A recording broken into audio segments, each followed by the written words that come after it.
Le zombie est un ennemi récurrent du jeu vidéo. Il s'agrémente à toutes les sauces et toutes les époques, mais son âge d'or reste quand même celui des films d'horreur de série B des années 50 à 70, lorsque Vincent Price cabotinait avec sa classe habituelle dans les productions fauchées de Roger Corman. LucasArts l'a bien compris, et lorsque le studio californien du papa de Star Wars s'associe avec Konami pour produire un jeu d'action sur console 16 bits, c'est tout ce cinéma-là qui est à l'honneur.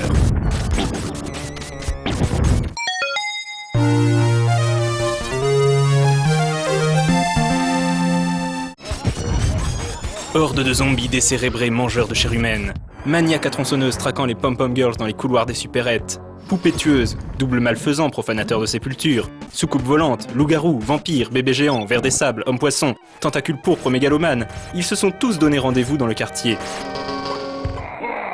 Seuls Zik et Julie, deux adolescents un peu geeks et un peu marginaux, peuvent encore les combattre et sauver leurs voisins d'une mort atroce. Commence alors une longue quête à travers près de 50 niveaux, jusqu'au repère de l'instigateur de ce bazar de l'occulte, le Dr Tong, dont le nom est un clin d'œil subtil au film Day of the Dead de George Romero. Zombies Ate My Neighbors, ou Zombies tout court en Europe, est un jeu de type run and gun en vue du dessus, à l'image du classique Alien Syndrome. Incarnant Zik ou Julie, le joueur doit explorer le niveau pour emmagasiner des armes et munitions, et surtout trouver et sauver jusqu'à 10 voisins, avant que ceux-ci ne servent de casse-croûte aux ennemis du jeu. Lorsque tous les voisins ont été sauvés, la porte vers le niveau suivant apparaît.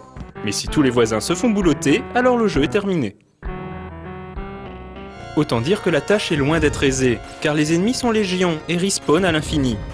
Heureusement, le joueur a à sa disposition un arsenal bien délirant, allant du pistolet à eau bénite en passant par le bazooka, ou même la terriblement efficace débroussailleuse. Zombies est un jeu difficile, mais particulièrement fun et prenant, grâce à une ambiance incroyable et totalement cohérente pour qui aime le cinéma d'horreur. Des noms des niveaux au look des ennemis en passant par l'excellente bande-son, rien n'est laissé au hasard et le joueur cinéphile est comblé.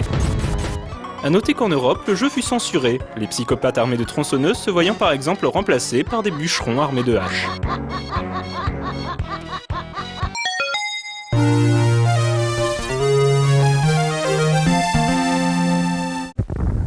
Un an plus tard sortait Ghoul Patrol, la pseudo-suite de Zombies.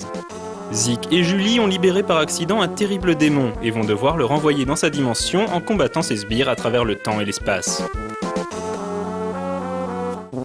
L'atmosphère si particulière de l'original est perdue, et la sauce a bien du mal à prendre dans Ghoul Patrol.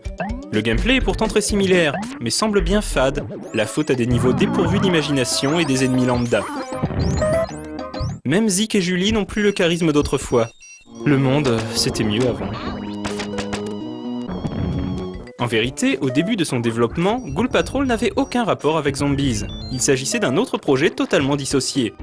Mais ce projet s'enlisait et n'aboutissait pas, alors face au succès rencontré par Zombies, le marketing de LucasArts décida de le recycler ensuite de ce dernier.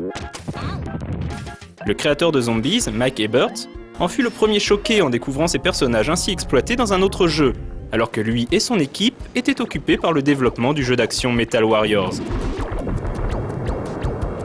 La punition fut inévitable. Ghoul Patrol ne connut ni le succès ni la popularité de son modèle, et Zombies Ate My Neighbors n'eut jamais la vraie suite qu'il méritait.